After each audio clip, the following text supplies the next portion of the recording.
અતિશય ગંભીર અને કરુણ વિષય ઉપર આપ સૌના સાથે આજે વાત કરવા માટે ઉપસ્થિત થયો છું. છેલ્લા થોડા જ કલાકોમાં ભાણવડ તાલુકાના જામપર ગામના કરશનભાઈ આહિર એમણે આત્મહત્યા કરી.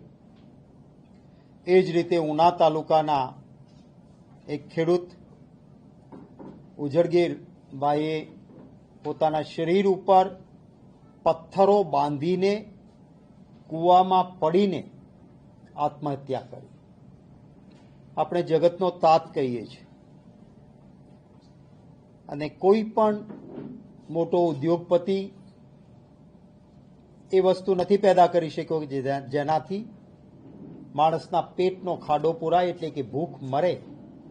અને ભૂખ લાગી હોય ત્યારે જો કોઈને સંતોષ આપી શકે તો એ ખેડૂતોએ ઊભી કરેલી ખેત પેદાશ, માલધારીએ ઊભા કરેલા પોતાના માલના અંદરથી પ્રાપ્ત થયેલા દૂધ દ્વારા જ નાનું બાળક હોય કે વયોવૃદ્ધ વ્યક્તિ હોય એને પોષણ મળી શકતું હોય છે.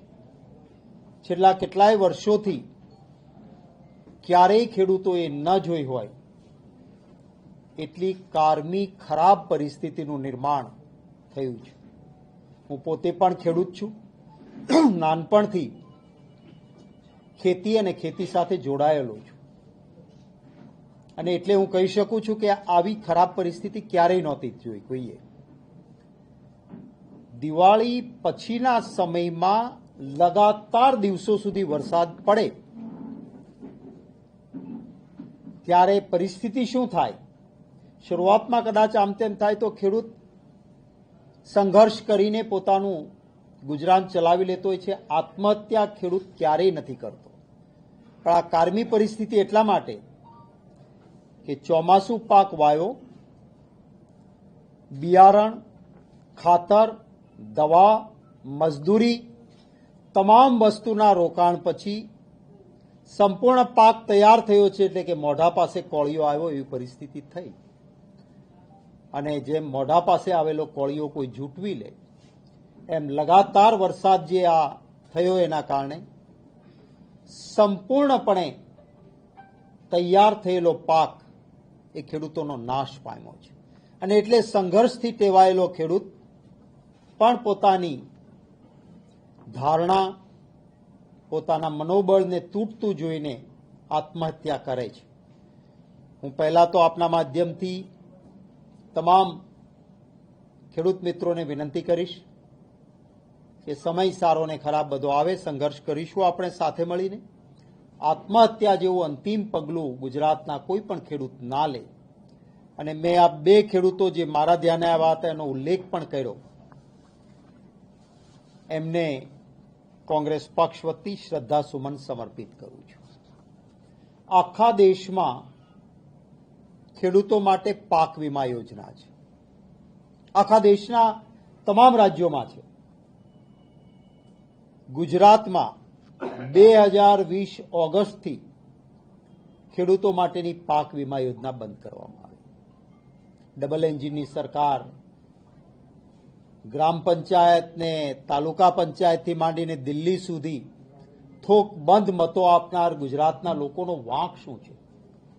જો આજે પાક વીમા યોજના ગુજરાતમાં હોત તો જે જામનગર જિલ્લાનો ખેડૂત કહે છે કે મેં સોનું ગીરવે મૂકીને લોન લઈને ખેતરમાં પાક ઉભો કરવા મહેનત કરી હતી ને હવે એ ફેલ ગયો છે, ત્યારે મૃત્યુ સિવાય કોઈ રસ્તો નથી. એ ખેડૂત આત્મહત્યા ન કરત કે મારે પાક વીમો છે, પાક ગયો, મેં વીમાનું પ્રીમિયમ ભર્યું છે, મને પૈસા મળી જશે. આખા દેશમાં પાક વીમા યોજના, બધા જ રાજ્યોના ખેડૂતો લાભ લે. ગુજરાતને પાક વીમા યોજના નહીં. 2020માં જ્યારે કેન્દ્રીય પાક વીમા યોજના બંધ કરી ત્યારે એક જાહેરાત કરવામાં આવી હતી કે મુખ્યમંત્રી કિસાન સહાય વીમા યોજના અમલમાં આવશે. મોટી રકમની જાહેરાત થઈ હતી, પરંતુ એક પણ પ્રીમિયમ સ્વીકારાયું નથી. એક પણ ખેડૂતને એનું કવચ, એનું રક્ષણ આપવામાં આવ્યું નથી. અને આ કારણે માત્ર ને માત્ર સરકારની ખોટી નીતિના કારણે કુદરતી આફતમાં સપડાયેલો ખેડૂત એને કોઈ રક્ષણ રહ્યું નથી. દેશના બીજા ખેડૂતોને છે. એટલા માટે પહેલી માંગણી મારી એ છે કે સરકાર જવાબદારી સ્વીકારે અને કોઈ પણ પ્રકારના નાટક વગર જેનું જેટલું વાવેતર હતું એને એટલું પૂરેપૂરું વળતર આપવામાં આવે. કારણ કે પાક વીમો હોત તો પૂરું વળતર મળ્યું હોત. ભાજપની બંને જગ્યાએ સરકારોએ નથી આપ્યું. માટે પહેલી માંગણી એ છે કે જેટલું જેનું નુકસાન એટલું એને વળતર એ આપવું જોઈએ. જે ખેડૂતો દેવાદાર બન્યા છે, જે ખેડૂતને વારંવાર આ મુશ્કેલીઓ પછી યોગ્ય સહાય નથી મળી, એ ખેડૂતોને સંપૂર્ણપણે એનું દેવું માફ કરવું જોઈએ એવી અમે માંગણી કરીએ છીએ. અને આ એટલા માટે કે જ્યારે આ દેશના પ્રધાનમંત્રીશ્રીએ 2014માં વડાપ્રધાન તરીકેના ઉમેદવાર હતા ત્યારે એમણે પોતે એક જાહેરાત કરેલી અને એ જાહેરાત મુજબ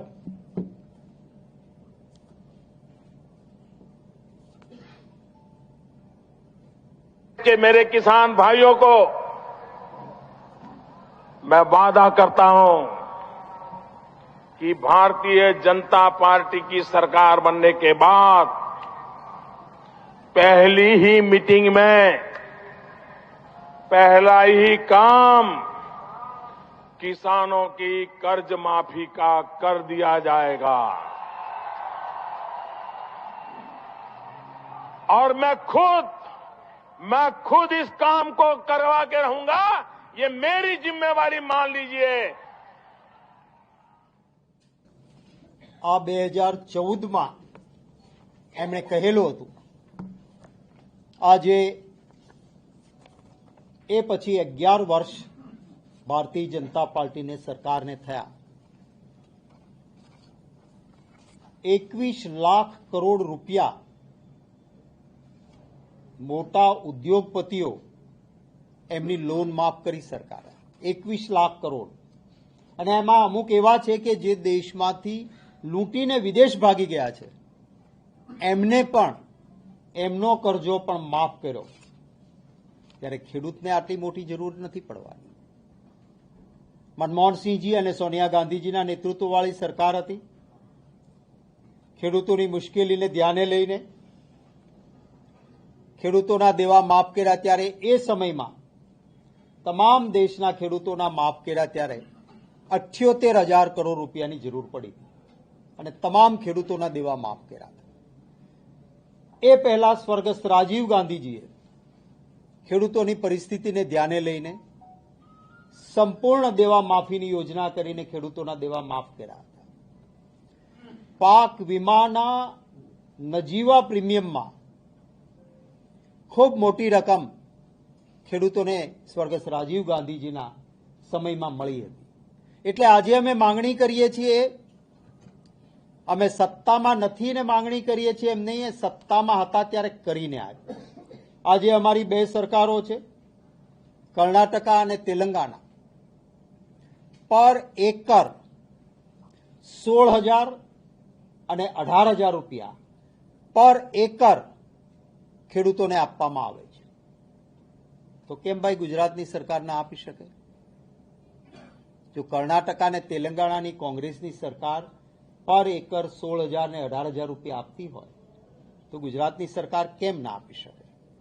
જે મારા પાસે એક હકીકત પ્રાપ્ત થઈ એ પ્રમાણે સર્વેનું એક નાટક ચાલે છે. સર્વે કરવા જનારો એ ખેડૂત નથી, એ અધિકારી છે. એને ખબર નથી. એ ત્યાં જઈને શું કહે છે?